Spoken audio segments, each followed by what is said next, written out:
নবীন প্রজন্মের কাছে গ্রামীণ ঐতিহ্যকে তুলে ধরতে হারিয়ে যাওয়া এক গ্রামীণ ঐতিহ্য পাতা খেলার আয়োজন করা হয় নীলফামারীর কিশোরগঞ্জ উপজেলার মাগুরা ইউনিয়নে।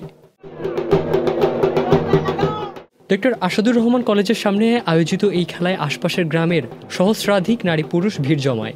মুহূর্তেই আনন্দে ভরে ওঠে চারপাশ। পাতা খেলাটি অনুষ্ঠিত হয় একটি নির্দিষ্ট নিয়মে। মাঠের মাঝে কলা গাছ পুঁতে চারপাশে গোল বৃত্ত আঁকা হয়। বৃত্তের মধ্যে বসে থাকে 5 থেকে 6 জন, যাদের বলা হয় পাতা। দূরে বসে থাকে মঞ্চ পাঠকের দল। তন্ত্র মন্ত্রের মাধ্যমে বৃত্তের সীমা ভেদ করে যারা যত বেশি পাতা নিজের দিকে টানতে পারে বিজয়ী হয় সেই দল। পুরনো দিনের স্মৃতি আর ঐতিহ্যকে ফিরিয়ে আনতে এলাকাবাসী ও তারুণ্যের অংশগ্রহণে জমে ওঠে এই ব্যতিক্রমী আয়োজন। পাতা খেলায় অংশ নেওয়া একজন মঞ্চপাঠক বলেন, হারিয়ে যাওয়া ঐতিহ্য যখন ফিরে আসে তখন শুধু খেলা হয় না, জেগে ওঠে এক জাতিসত্তার গল্প। পাতাটা খেলা হচ্ছে একটা আমাদের পূর্বপুরুষের একটা ঐতিহাসিক পাতা খেলা, সেটা